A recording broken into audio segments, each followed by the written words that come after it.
It's been a while. It's been a while. Okay, Bridges. So this is your first release since when? Since Too Bad. Too Bad. So it's been like what? Almost a full year? No. When was we Too Bad? released Too Bad in May. May 24th. So it's been like 7 months though. Something like that. So it's been a while. How do you feel like? What has the last 7 months for you been like?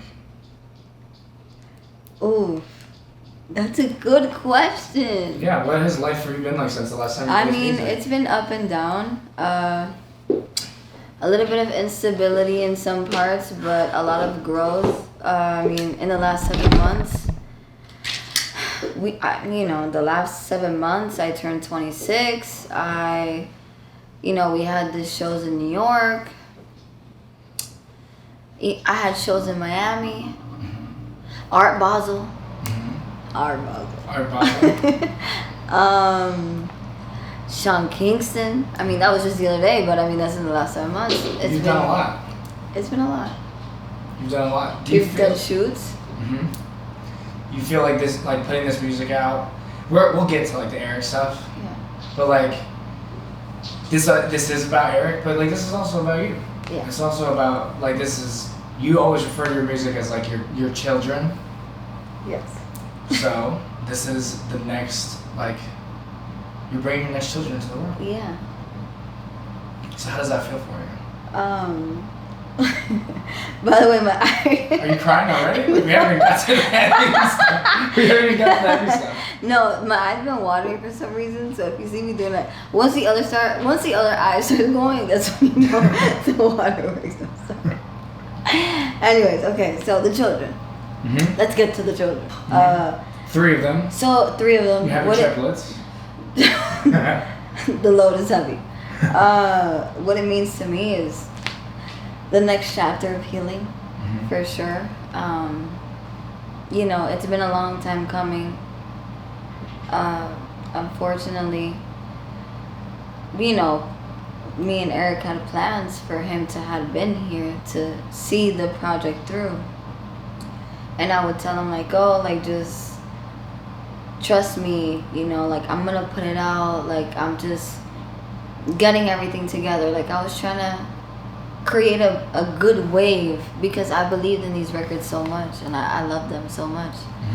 Like I've performed them in different ways and I've done the interpretations that I have on YouTube, but I was trying to get him together too as well, like just helping him build his whole artist portfolio and like the affiliation, different things that I talk to you guys about business and just getting right with it. And they always say it's never the right time to do anything. And I thought I lived my life that way, but it wasn't until I lost him that I realized, like, really, truly, it's never the right time to do anything. You just gotta do it as soon as you can. What was like? Describe to me like your relationship with Eric, because I never met him. Yeah. So I don't know. So funny enough, I actually met Eric at my friend's house. My friend Crystal, shout out Crystal. I know she's gonna see this because she supports everything I do. But I've known her forever. I've known her since I was probably like 12. We went to middle school together. We played ball. All the sports I talked to you guys about, I played with her. And basically one day, this is after we graduated high school too. One day I'm at her house, we were catching up. It had been a while since I seen her. I think it had to be like a circumstance of her birthday or something was going on. I was at her house. She's like, hey, I actually have this friend of mine. He's a producer and I want you to meet him. So he shows up. And he shows up with his laptop. And he was like, oh, like I have some things I've been working on. I'd love to show you. And one of those records was, the original beat name is Lately. If you've known me for a while and you've heard this record, you've heard it as Lately. I've only just changed the name to Only 18 because I was only 18 when I wrote it. But you know, I wrote it in her living room. You know me, he showed me the beat and I was inspired. I wrote it then, and it just so happens that that's the first song Dave recorded for me. No way. Yeah. I didn't know that. So he introduced me to Dave. Damn. He that's when I used to work 4 p.m. to 12 when I was getting my degree. I would go to school in the morning and I would take the trolley from Brickell to the Gables and I would walk a few blocks, go to work, and I would leave at midnight. And actually Austin was with me the first night that I went to the House of Dreams, the first night that I was with Dave. The first night I went to the House of Dreams, I didn't record. Eric invited me because he was working with another artist and he wanted me to meet Dave. He wanted Dave to meet me so that I can establish a relationship and I could book a session. Mm-hmm. So I go. I had actually ordered a pizza from Papa John's at work. Ordered the pizza, ate only one slice in Cape Bridges fashion, and took the rest of the pizza with me to the studio. And when it showed up with that pizza, they were like, "Oh my God, like, thank God, like, you brought this pizza," or whatever. Like, they were so happy that I showed up with food. And whatever, they invited me with open arms. And the second time I saw Dave was when I recorded Lately. And then, I recorded, like, I shot multiple music videos to that song. Never got the footage. It was always something that happened. I shot that cover art that I showed you. So many different things that, like, stumped the release of that one record. Because at first I wanted to release it as a single. And then as me and him, as our relationship evolved, our friendship evolved, he would send me beats, of course, and I started writing. And then eventually I'm like, okay, well, I'll put out a project. But then that never came about. I only got to record LMB, which is now 90s Love, and Clouded Thoughts. And the other records I was going to record, and I have written records to some of his beats, but I just don't have stems. Like, the beats aren't fully there. Like, it's ideas that he would send me, and he's like, hey, I'm gonna do this to it, but I never got, like, the full idea to it. So these were the 3 records that I had with him that were, like, a full idea recorded. They're still on 2 tracks. Like, I don't have stems. I never got stems because he had them and we meant to do something with them. But so at this point, I'm putting out a project on 2 tracks because at the very least, I want his name, I want his legacy to carry on. Whether it means something to somebody, it means something to me, it means something to his family, and at the very least, that's what matters. The question that I wrote for you was, why is it so important for you to make sure that Eric gets the flowers that he deserves from this project? Because he was a good person. Yeah. He was a good person. Stop. We were going to get water. Really?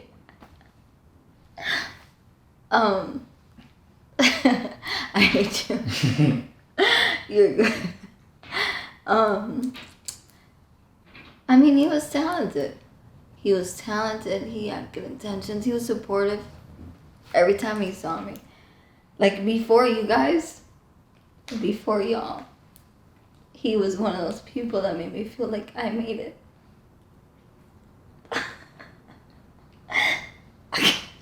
I'm not doing this I'm not entitled like this. I know. But yeah, he deserves it. And for me, it's light work. Like, it's hard for me, but putting it out at this point, getting the mixes, getting the masters, doing the video, like, thanks to you, thanks to the team, I can feel fulfilled, putting it out. But at this point, it's like, I have no reason not to. Like, I waited too long. So I think we should kind of go into, like, you can explain it however you want, but I think, like, we do have to have you on camera, right, like, explaining, like, right, yeah. Okay. Basically just saying that, like, this, like, he passed, Okay, yeah. So you know what I'm saying? To give like so that you have that. So for context, right? Our beautiful soul angel Eric Bosque, which is actually Spanish for forest. He passed away about a year and change ago now. From it was a sudden unfortunate passing. Out of respect to his family, I won't say how he passed. I feel like, really I didn't get clearance. If I really wanted to say how he passed, I would have asked him first. Mm-hmm. But really what matters here is that he doesn't exist anymore. Mm-hmm. I think that's the point. Mm-hmm. So unfortunately, he does not roam the earth with us anymore. But like you've like gotten with his family. Like how is his family like excited for you? Oh my for God. the music to come out? Like talk about that. Oh my God. So I mean, from the moment that he passed, they were asking me like if I was gonna put it out. Like I felt like they were a little bit worried that I wasn't gonna put it out. I always was. I just wanted to make sure that I did it the right way, and that like I want to do things the right way, especially, and I'm still figuring certain logistics out. But they told me like, hey, look, we just want the music to be out. We want everyone to hear it. We want the world to hear it. We want the world to hear what he brought to the table, like his light, his talent, his passion. Mm-hmm.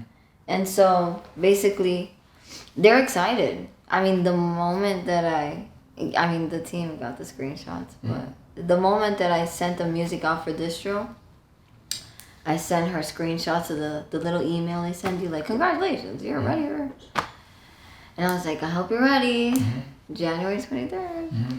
And I mean, the paragraph she wrote me, like, I cried. You already know me, I cried at work. Yeah. So, they're super excited. They're ready for it. I texted his mom, like, a few days ago. Mm-hmm. Like, 13 days away. And she's, is super excited. Talk about, like, the cover art and, like, the artwork that you have. Like, we had the video that we shot in Sarasota, and then you have, obviously, the cover art. So I don't know if you want to talk about some of the other artwork that exists. So go with okay, so the cover art that I chose for the overall project is actually one of those music videos that I shot, right? We shot scenes of it in my living room. And that's like a huge mirror that doesn't exist anymore. We don't have it anymore. And the candles that I have in my room, that it's like these black cross candles with like red wax candles on them, those are the original candles from that shoot. I bought like a whole bunch of candles from the Dollar Tree, and I turned off all the lights in my house. And a videographer that I really honestly can't remember her name right now because we haven't spoken in so long. And like I'm so emotional, my mind's blank. But basically the footage is lost. She sent me some of it and some pictures, and like really I was so young. Like if you were to see that version of me, you'd be like, holy shit, like but that picture though, it was like almost like you send them to me all the time. What is it? Like a frame, a still. Mm-hmm. It was a still from the video. Okay.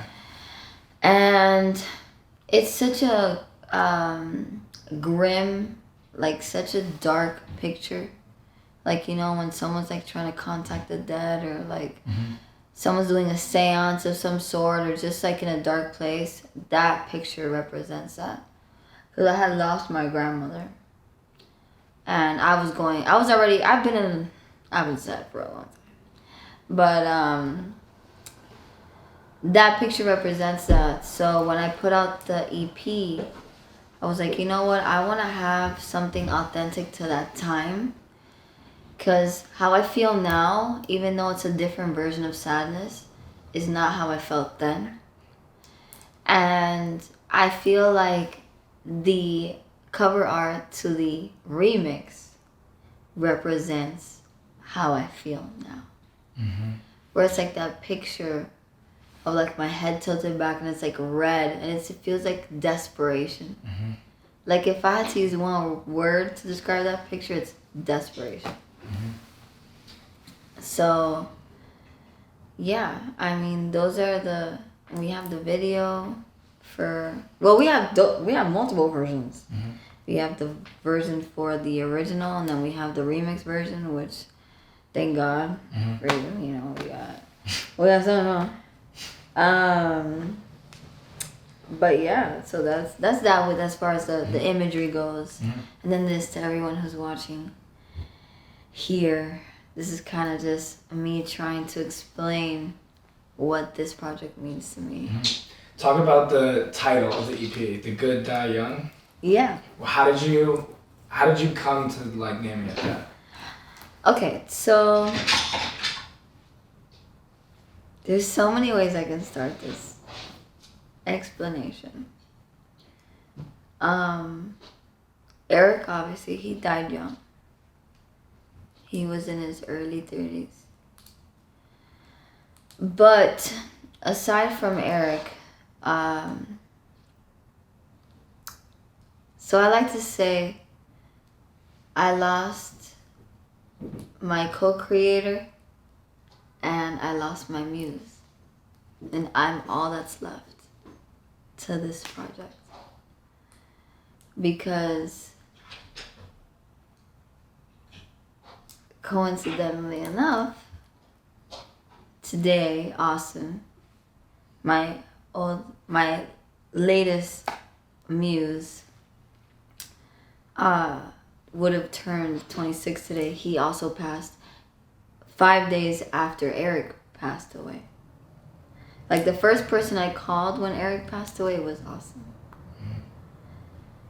And then five days after Eric passed, he passed away.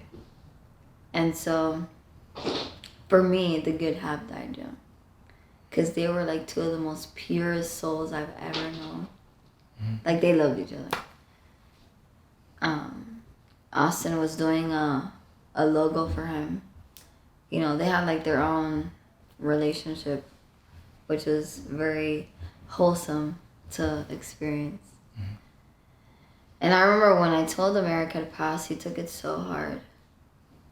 Because like he was like the last person we expected to go, you know. Young, you know, when we're young, we never expect other young people to go. It's like we expect for all of us to foresee our longevity. But so the good do die young. Is there any like aspects of this EP that like I haven't asked you about that you do want to talk about? Like so obviously the theme in the title, and I think especially like when you hear Clouded Thoughts, like to me Clouded Thoughts is like it depicts the dark side of like it's a 3-song EP. Yeah. But like it's the darker one. That's the like I will say, sorry to cut you off. You're good. Sir interviewer. I will say Clouded Thoughts is the one record on the EP that is not fully about Austin. It's more about the short but very abusive relationship I was in before him. And how manipulative it was and how like even though I was so hurt, this person would still like have the audacity to try and come back. And so like that's where Clouded Thoughts comes from. But the other two records, 90s Love. Oh, also well lately, so okay, let me rephrase myself. 90s Love is about Austin, 100%. Clouded Thoughts was about that situation, but only 18. I keep calling it lately because I just changed. But only 18 I wrote when I was only 18. And the first half of that record is about an experience that I talked about with my homegirl at the time and stuff she was going through. But then also the other half was talking about how I felt at the time. I was 18. I had just gotten out of another long relationship.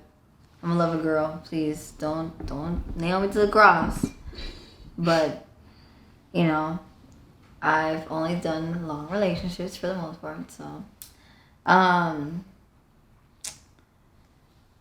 was only 18, I was heartbroken, and I was like, fuck the world, fuck everything, I'm gonna do what I want, that's like the ending hook, is like, I do what I want, because it's the only thing I want.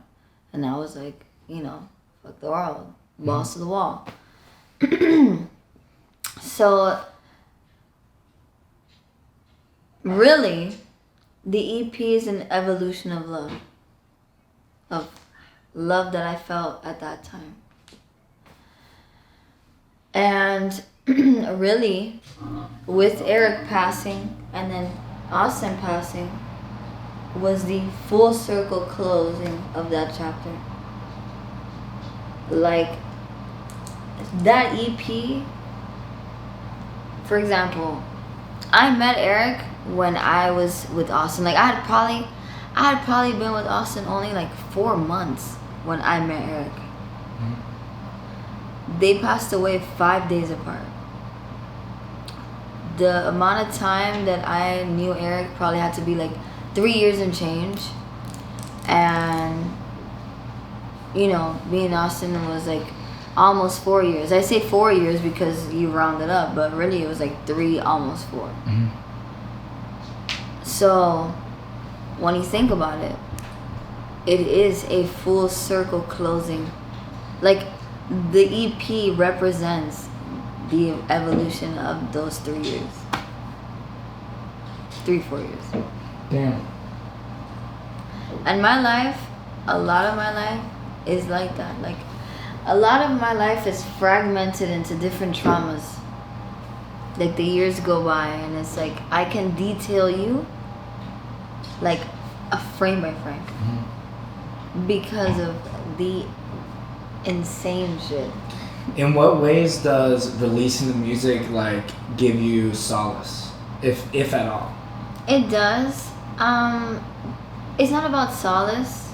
I wouldn't say that, because when I hear back from time to time after it's out, you know, like after you do the promo, after you've done like all the work it takes, and you're kind of moving on to the next project, and your mind is enveloped in the next project and the next focus. When you go back and you listen to it again, as the artist, you kind of relive, at least I do. I have very emotional records from the past, and every time I hear them, I relive the whole process of putting it out. Writing it, recording it, shooting it, the whole nine. Creating the cover art. Every time I see one of my old cover arts, I remember shooting it and what it took to get there. Just because of how much effort, you know, we put into it. So,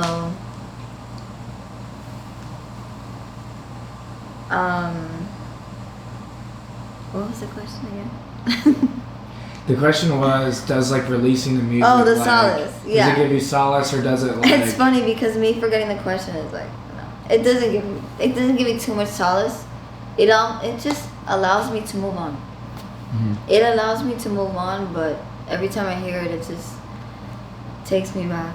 And like, you know, I'm an emotional person. I feel like I feel a lot, and feeling my emotions allows me to just kind of continue on. Like, I feel the gratitude of the things that happen to me, I kind of take it like a chip on my shoulder because of the ability of like just being able to feel my feelings. But I feel them so much and like constantly. Like, it's gotten better, but at the same time it's like not anywhere close to being like 75% okay. But work and like the ambition, the dream, you guys, Lucas, the team, like just the need to succeed and fulfill my dreams, like that is what keeps me going. Like people see me, they're like, oh, like you're good. Like no one. When I talk about this, people are like, oh shit. People are like, what? But I'm like, you guys, I just can't fail. Like if not, all this was for no reason. Mm-hmm. But it's heavy shit. Yeah. It's heavy shit. But I'm lucky. I'm not alone. Like I used to be alone, but it's been a long time since I'm not alone. Like thankfully I met you guys. Like I remember when I told you guys the news, we had known each other like 3 months. Yeah, I mean I knew Austin previously to us meeting, which is crazy. Hilarious. You guys, this is how I have to tell a story. Tell a story. So Lucas introduces me to Will Henson, everybody. Clap it up. Ah, cue the laughing machine. Cue the laugh track. The clap machine. Lucas introduces me to Will. We do Fever Dream. When I met Will, Austin was alive. We did Fever Dream. Austin was like, no way. Is that Will Henson? I'm like, yeah, how do you know him? We had we were not really together at that time. We were still communicating. And he's like, I went to Gainesville with him. He was my first friend in Gainesville. I'm like, shut the fuck up. I'm like, of course. And I tell Will, he's like, no way. We went to Georgia, shot. You FaceTimed with Austin. Mm-hmm. You guys spoke that time. Mm-hmm. That was probably the first time I had spoke to him in probably like 3 or 4 years. Yeah. At least. We started dating like 2-3 weeks after he came back. Yeah. And I knew him before then. Yeah. Which is the crazy. Bizarre. The gap closed. Like it was like it was insane. Yeah. Like the timing is just so fucking insane. And basically 2 months later he passed. And I remember calling you and Lucas on FaceTime and I was bawling my eyes out. Mm-hmm. And you guys just like were in shock. That's a call you don't ever forget getting. You don't, yeah. You never forget. I'm not even, it's a whole different interview. That's a whole different interview. Yeah. This is about Eric. Mm-hmm. I mean, Austin has so much to do with Eric. And like I said, like, I'm what's left of that. Right? Like, when you think of the pyramids in Egypt, mm-hmm. the pyramid is what's left. Mm-hmm. Both the pharaoh, the mules, the creators, they're all gone. Mm-hmm. The pyramid is what's left. Once this EP comes out, once I'm gone, that's what's left. Because we're all gone. We'll be all gone. Hmm.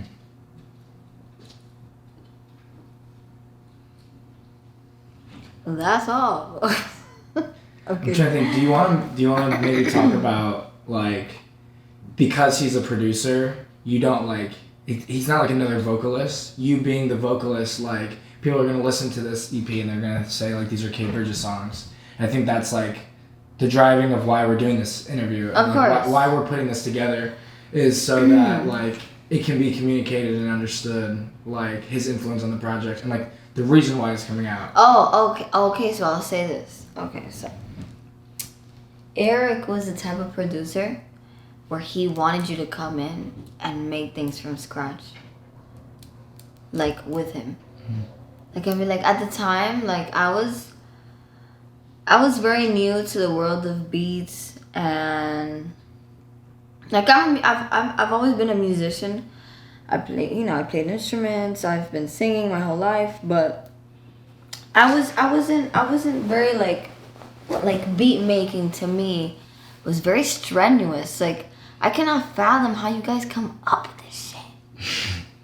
Like, but now I'm in a different point and, like, you know, there's different reasons why now I've learned to appreciate the process.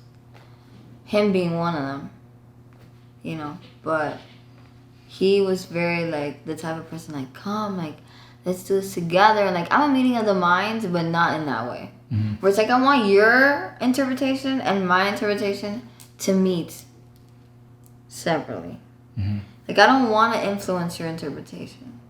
I want to meet in the middle. And Eric got that. And so he would do his thing. He would send it to me. And I always loved it. Which is why I was always like, bro, send me stuff because I love what you do. Mm-hmm. He is the ambience guy. Like, he would, in Clouded Thoughts, like, you hear the birds chirping, you hear the wind blowing, and like, it's one of the most beautiful sounds I've ever heard.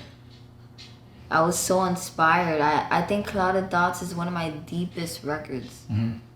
Like, I have like one really deep one now, but like Clouded Thoughts is one of my deepest records. Because that sound just hit me to my core. And people should realize, even in general, when you listen to music, it's not one-sided. There's some artists, that they make their own beats now, but that's so 2 in 10. 2 in 10 artists are making their own beats, in my opinion. What is like 3 in 10 at most. Tell us more about like what the experience of like being in like his studio with him and like the process. It was at his house, bro. He lived in an efficiency. At his family's crib. I would pull up. Mad humble. He had his home studio. He had a studio, like he had a little kitchenette, his bed. He had his cat. And I would pull up, and like I would pull up with my brother, with Austin. They were like another friend of mine would pull up, but it was always just very like just us. Intimate. Very intimate, very humble vibes. Like, we would put concepts together, and then we would take those. I would write with him. We would put those concepts together, and then when I was ready, because that's when I was just starting out. I did not step foot in a studio because I had to. I'm blessed to where right now I'm at a point where I don't really pay for studio time. I'm blessed. I've paid my dues. But back then, I would not step foot in the studio unless I had 5 records written, front to back. And when I would walk out, and like there were times where things would flop, and like they wouldn't come out how I thought they would in my head. Oh my God. God forbid you spoke to me that day. Because I would be so upset. Because I felt like I wasted time. When my brother started making music, I would tell him, listen, don't account for this amount of studio time. Don't think that making this record is only going to cost you this much. Because there's a high chance that you could walk into that studio and come out with something that you were not expecting. You're going to go home, you're going to have revisions, you're going to want to record different things. So you got to account for at least 2 or 3 trips to the studio. Mm-hmm. And my brother was like, what? And to this day, he'll tell you. I mean, that's why he built a home studio at the crib. Because he'll tell you. My brother is the king of revisions. He's been sending me records mixed by money. Mixed by money. It's mixed by money at the Bridges Entertainment compound. But yeah, like, creating with him was a beautiful experience, a humble one. He supported me in so many things that I did, and he would check in with me, we would talk. He let me, actually at my house still, at my house right now, he lent me like a podcasting mic, like not a gamer mic, but like a podcasting mic. Mm-hmm. It's like the one standing ones. Mm-hmm. And it's like it's just one cable, like one output to like record references and stuff. Because I told him I really wanted to record references, but I was having a hard time getting my home studio together. Mm-hmm. I still have it. Like he had been trying to get it back from me before he passed, and like we were playing tag, and like one day I would be ready for him, but then he couldn't make it. And the time he was like by the crib, but I wasn't there. Things like that.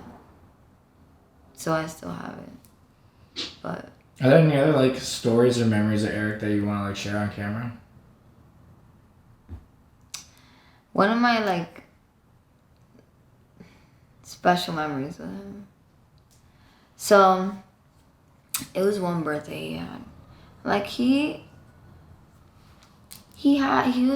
was very reserved. He was a reserved guy.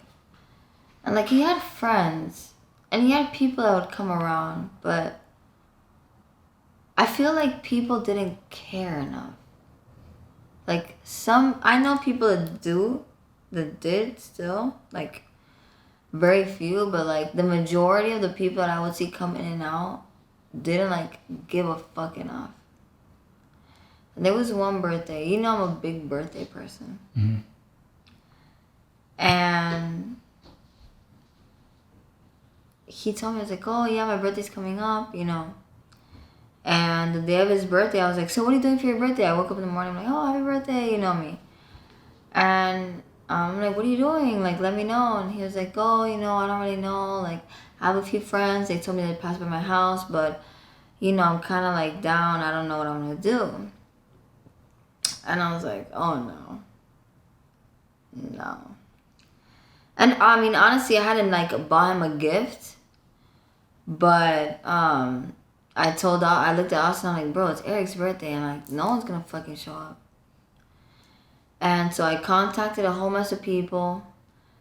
Even, like, one of my brothers showed up because my other brother was working. Mikey was working. Cheeto came with me. And me, Austin, my brother, we went to a Cuban bakery. At Cuban bakeries in Hialeah, for $40, you get a fat-ass cake, you get pastelito, you get croquetas, you get the whole nine, bro. All the fixings, dude, you get, right? Mm-hmm. So I get all this stuff. I show up, I got sodas, I got a bottle. I got...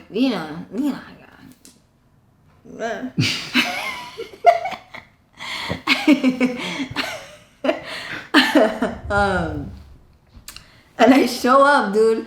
I showed up. He thought I was just gonna come and smoke one down with him, and that was it. And I showed up with all this stuff. And I remember, like, his eyes got watery, and, like, he was so thankful. He was like, oh, my God, K. Bridges, like, thank you so much. Like, you know, he took pictures. He put it on his story. He was like, happy birthday to me. Like, you know what we did? You know all he wanted to do was fucking make beats, bro. We ate cake. We ate Cuban fucking birthday food. And we made beats. And, like, that's how we spent that birthday. And that was, like, the last birthday I really got to spend with him. And I'm so glad I did it, though. Listen, bro, I hit up so many people that day. And even me asking them, it had nothing to do with him. People loved him. He was loved. He still is loved. You know, like, his family and friends, they had a celebration of life, like, 2 months ago. I couldn't make it because I had to go. I think it was for the New York show. I had to go. But, you know, he's loved. He's still in people's mind. He's still in my mind. Every time I listen to those songs, putting them out, doing the video, you know, like, it's so many things that remind me of him. And, like, you know, he was loved. So it wasn't that he wasn't. It's just people don't realize what they got until they lose it. And me, I'm a person, you said it best. I've lost more people in 1 year than most people lose in a lifetime. Like, I'm a person of grief, I'm a person of loss, and I feel like it's made me appreciate people more. Like, I don't go a day without telling the people that I love how much they mean to me. And I feel like that's one of my better attributes, for sure. What do you think people are going to learn about K. Bridges, like, when they listen to this project? Like, do you think that, like, what you just said, that comes to people as a surprise sometimes? Because of, like, either social media? That I'm not as cold as I make myself out to seem. It's all a front. It's all up front. I am emotional as fuck. I love hard. And I feel like people know that, but I don't know. There's a misconception about me out there. I think people are seeing like a more like raw, authentic side of you. I'm stepping into that now. Yeah, like you're stepping into it. Like a lot of your songs, like that you currently have out, and like not that you don't have songs that like have like deeper implications, but I feel like you're like taking They're surface level. You're taking it to like another step where like people listen to these songs and like they feel like they know you or they connect with you like on a deeper way than just like, oh, like you make a song that like I like to put on. This is like, this song, like I have a connection to this music because it's like it's deep and it's personal and like it's intense and like. And even with these explanations, I mean, it's kind of. This is why I wanted to do this. Is kind of really give people an even deeper connection to the songs. I really see the value of it even existing. Like everything's all about existence. To me, the value of it, like, you know, it's like longing is one of the most torturous emotions I feel the human has to experience. Like having to love someone lost, not being able to hold them, not being able to talk, communicate, express, hear, taste, feel. To be completely stripped of all senses when it comes to experiencing someone that you care about and love. I feel like that's one of the worst things we have to experience and go through in life. And so, having gone through it so much in such a deep level, it's dark. Like people, when I start like talk, and you've seen me talk. You've seen me. I've talked to you about it. You've seen me talk to other people about it. Mm-hmm. You watch me unravel, and it goes from day to night so quickly. It gets dark so fast. Mm-hmm. I'm always like, I'm sorry guys, like it get real dark real quick. But I think if I can provide anything, it's comfort.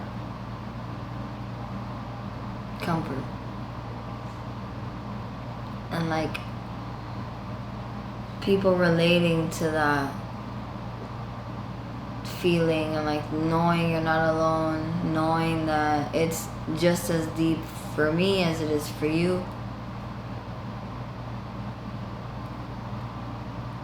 I feel like we all, at some point in our lives, some of us go through it early in life. Others go through it later on. We all have someone to lose. I've experienced so many people that tell me, oh, well, I don't know how to feel about that. I don't know how to help you because I've never lost someone, or like I don't feel about death that way. Death doesn't affect me. And then unfortunately, I've seen those same people lose someone, and their life comes crashing down because they don't know how to handle that type of pain, which is normal. But people just don't realize that reality exists for all of us.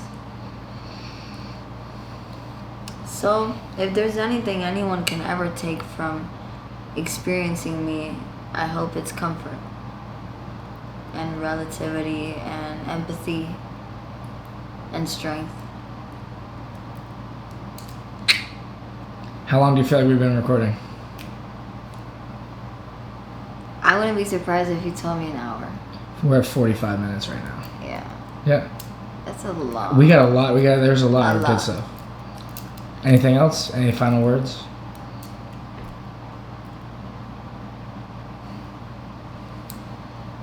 Eric Bosque, Turk Attack, I love you so much. I miss you. And I hope you're proud and I hope you're happy. Can you say it again because the AC cut off? What's your message to Eric? Eric Bosque, I love you. I miss you. And I hope you're proud. And I hope you're happy with the project. It's out.